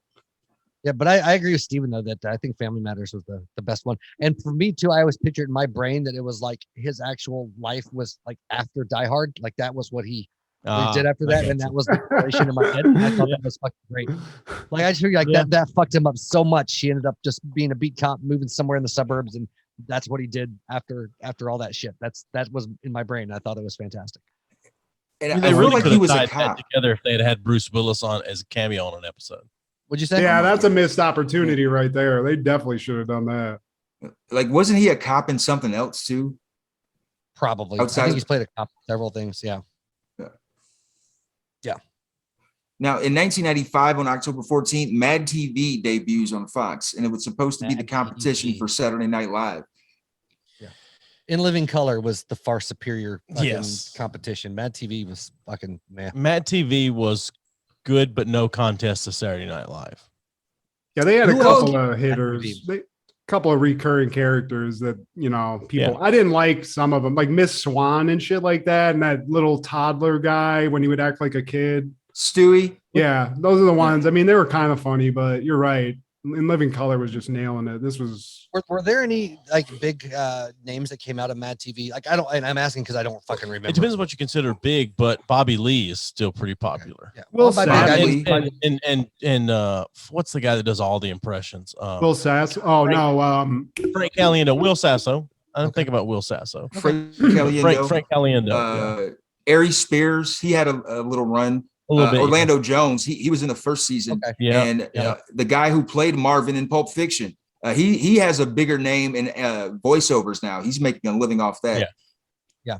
Okay. I was just curious because I don't know. I never followed it. I don't know. The biggest name I ever hear is Bobby Lee, just because he's still an actual touring Right. comedian and podcaster and whatever. But, Oh, Phil Lamar. He's one of the voice okay. actors for Futurama, and he's done tons of things. I think he was a part of different like not Marvel, but a DC animated series maybe. But there's also the guy from Howard Stern show, Artie Lange. He was in the first season. Yeah, he's probably my favorite guy from it, but he's not. He's famous for being a fuck up. So Yeah. True. Okay, that makes sense. Like I said, I didn't correlate any of that with Mad TV because I don't think I ever really not watched nearly Mad the TV. number that Saturday Night Live has had, but What do Saturday you Night Live's think? also been on since 75. I so. feel like other than like the cast with Eddie Murphy and Belushi and all those guys, I think the 90s was the best era for SNL, like for sure, I of think all so. time, other than the classics with Chevy Chase, when the Dream Team, like the original, Well, Gilbert you know, Radner and all them were on. I think the That's the 90s thing was for better me. than the original ones. Like when they had Farley and all those people. Maybe it's because we That's were the alive best. and that was our sense of humor. But that had to me is way better than Well, Chevy Chase. I mean, and- Norm Macdonald was the Yeah, best say Norm weekend Macdonald. update. Well, Norm Macdonald's one of the greatest comedians of all time, for sure. period. Yeah, R.I.P. for sure. Yeah. Whatever. I think Damn, think, no love for Norm. No, I do love Norm Macdonald. I just don't give a shit when celebrities die. So Yeah, I mean it's sad, but it's not. What are you gonna do? I'm not like crying over it or anything, but it sucks. I mean, I not necessarily he just crying, sucks. You'll but, never see anything new from him is the biggest thing. I mean, but that's what cancer does. It kills people. Yeah. Yeah, man. Unless you're Matt, but Bitch. I forgot about that. Wow, well done. But yeah, I mean, I find it wild when you find out some of these celebrities that have cancer, like him and what was the guy, Black Panther, where it's like they're just out there doing shit and just wow, living can't their remember the life. black guy's name. Jeez. Chadwick Wow, okay. Boseman. There we Chadwick, go. yeah. What's up? Yeah. Wakanda forever. But anyway, yeah, it is sad. But I feel like the 90s SNL, that unless you like Will Ferrell and that shit, 90s, you can't compete, in my opinion. I mean, but that was the 90s, because I mean, they basically like the Farley, Sandler, and all those guys, they passed the baton to the Will Ferrell, Tracy Morgan, and even leading into the late 90s with Jimmy Fallon and that whole era, man. So I mean, the 90s as a decade is king when it comes to SNL. And the 70s stuff, it doesn't age as well. I don't think. I guess I had to be older to fully appreciate it, but even then, I just don't see. The John Belushi stuff, some of that stuff was cool, and even the Bill Murray stuff. But I never cared for Chevy Chase. Never did. No, I have always hated Chevy Chase. Yeah, always. I mean, he was only on one season. He got so popular, he left, and Bill Murray was his replacement. I mean, but to me, like, and we've talked about it, and I know he supposedly has been very influential in, especially physical comedy and some of that stuff. But to me, big influence on like Chris Farley and some. Yeah, of those guys. but to me, he was very much a one-trick pony, right? Like he repeated the same fucking gags and the same fucking shit over and over and over and over. Yeah, in different iterations, but that's all he did. That's all he fucking did. Like that stupid thing on Community. He did in like he's done in like the vacation movies, all that shit, like the ice cream's overflowing. He keeps grabbing stuff and tucking it. Like it's all the time. It's all the same shit. He's just very good at it. That's the thing. Yeah. He's just I'll never not laugh at Chevy Chase doing shit like that. No, but I do think he's overrated in a lot of. I mean, plus, what has he done recently? I mean, Fletch is funny sometimes when you watch it, or some of those older comedies he did. But it's like now all he is a jerk off. So I mean, some of his stuff was good, but I don't watch any of those older SNLs and laugh out loud. Like Bassomatic, okay, like it's kind of funny.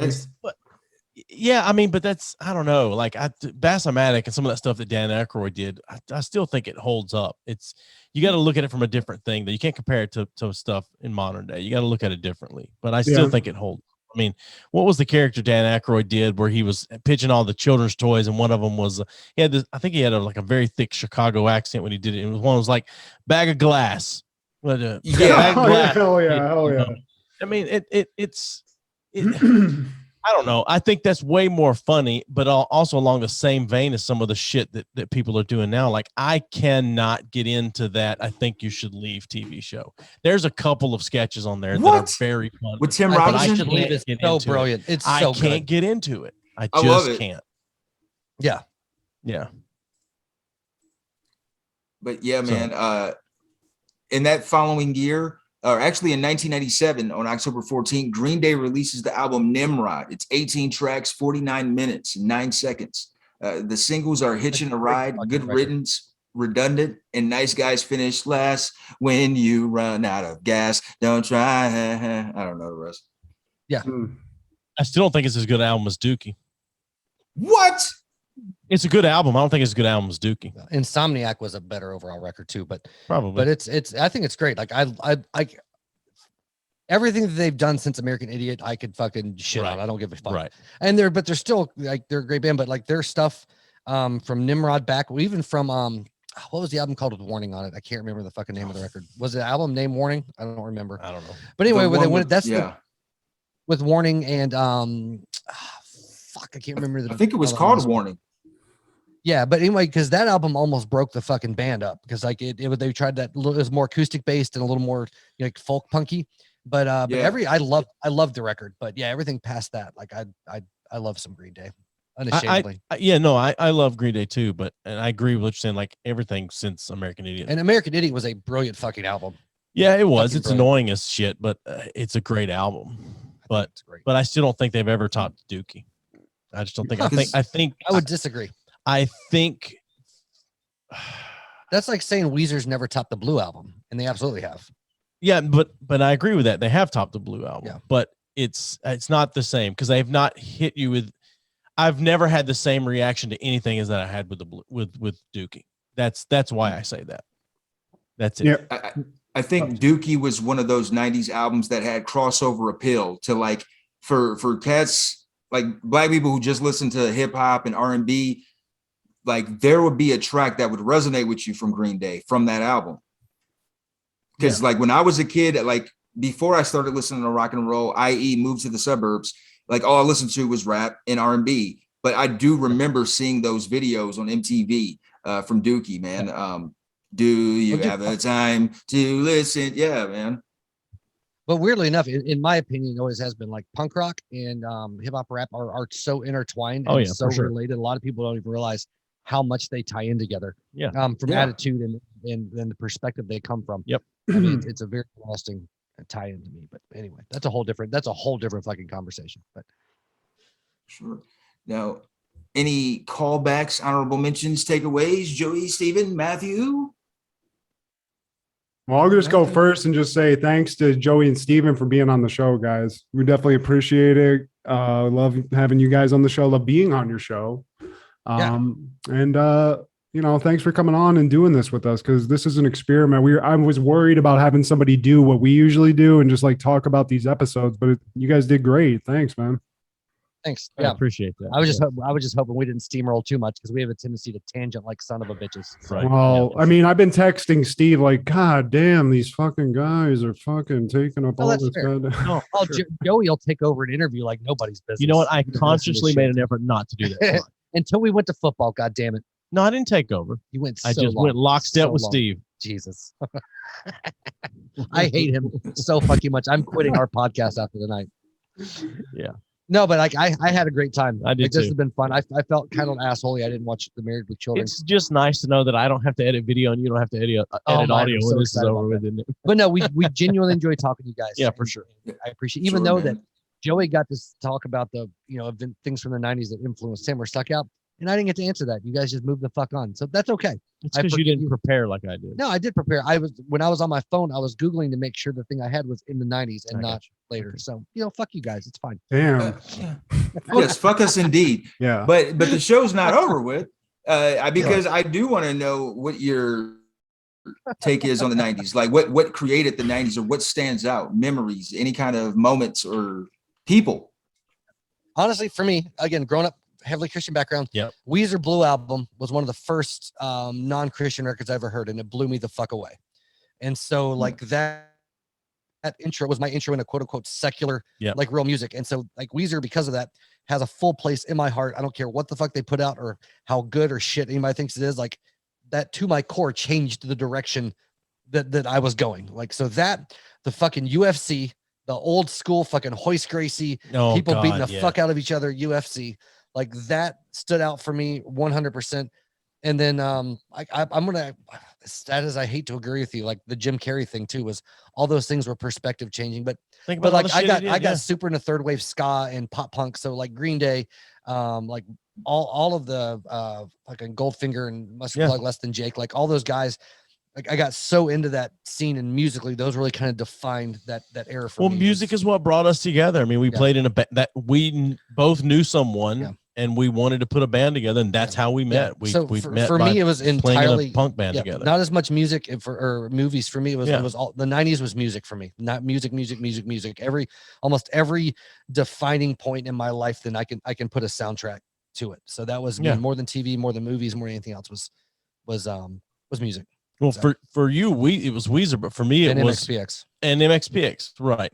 But as far as mainstream stuff went, it was Green Day and The Offspring was what changed my the Offspring thoughts in music. No, they're fucking great. Yeah. They're still so talented. Yeah, Offspring is the shit. Hell yeah! No, I heard a live acoustic performance from them recently that was current, and it's fucking. No, I've seen them play a couple. I times. have too. I've never been an Offspring fan. Yeah, I got you. They're talented. I'm not going to take that away.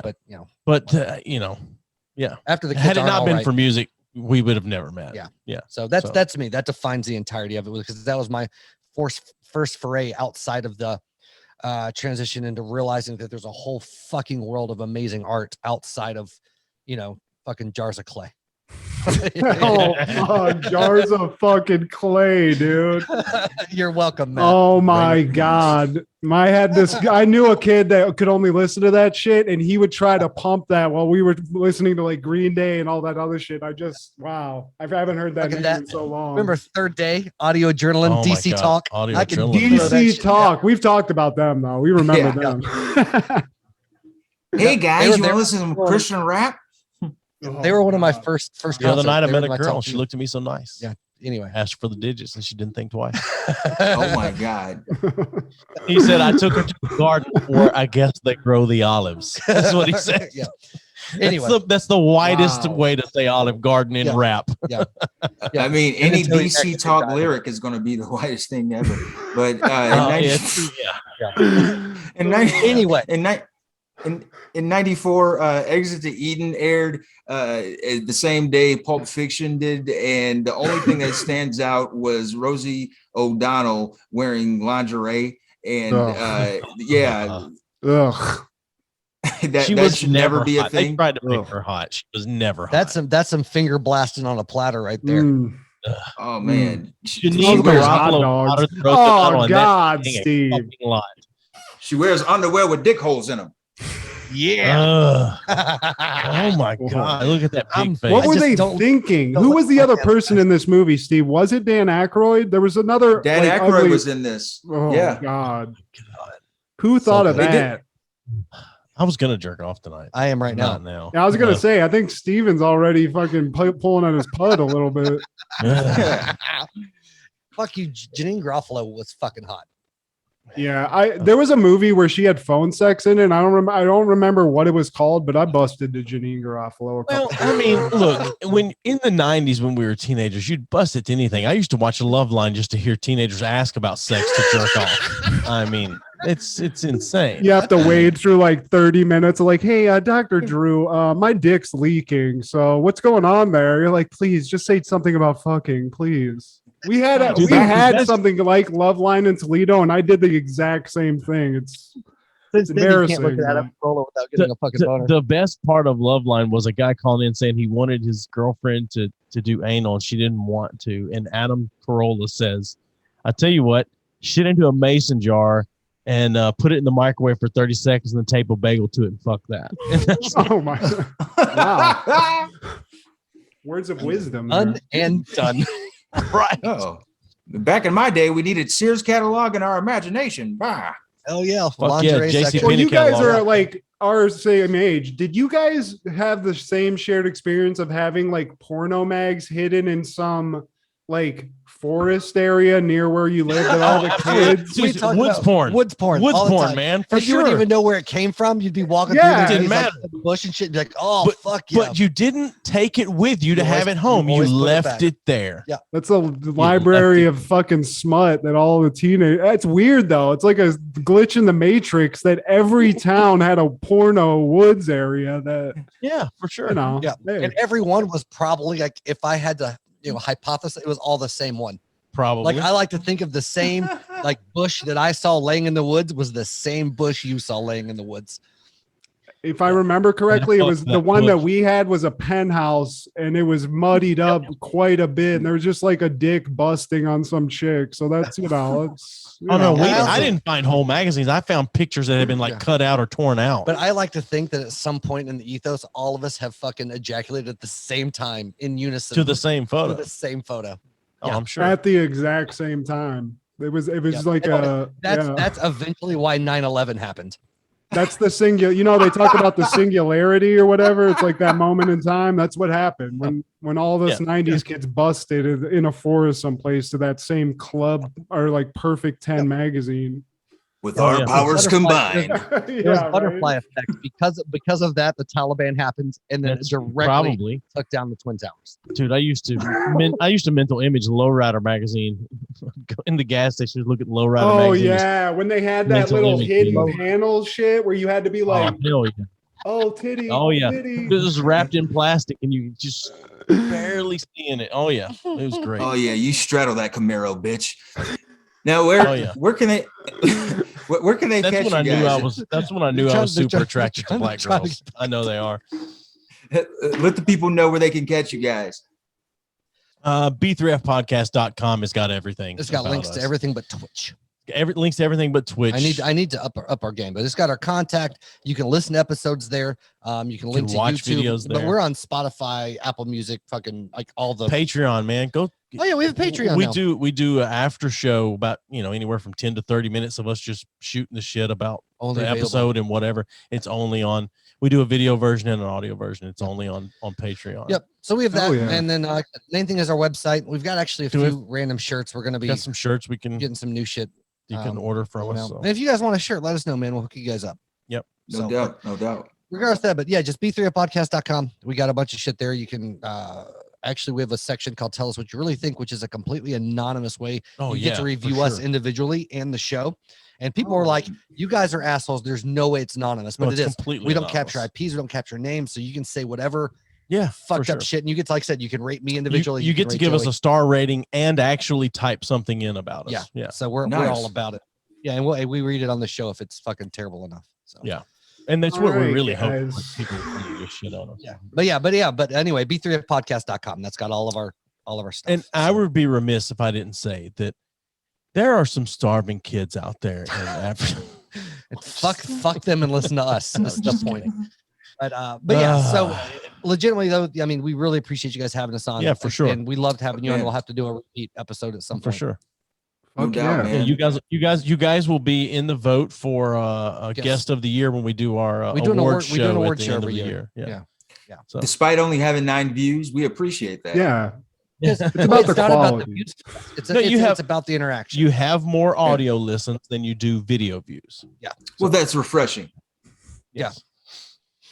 Don't worry about the Yep. numbers, Steve. It's all right, man. We'll get there. Man, I can't help it, man. They don't like us enough, He man. worries about numbers more than I'm not worried about it. I really look into it You because look into I'm the an numbers. analyst by profession, and so I Is really that when look you at work that kind of stuff. Yeah. Yeah, that's when I work for the Lucid Electric Car Company. yeah, right. TMI, buddy. We just met. But But thank you guys. Yeah, no, for sure. thank you, man. We enjoyed having you. But there you have it, people. This is Steve G, Matt G, Joey, and Steven, and B3F Podcast. What happened in the 90s? Yeah.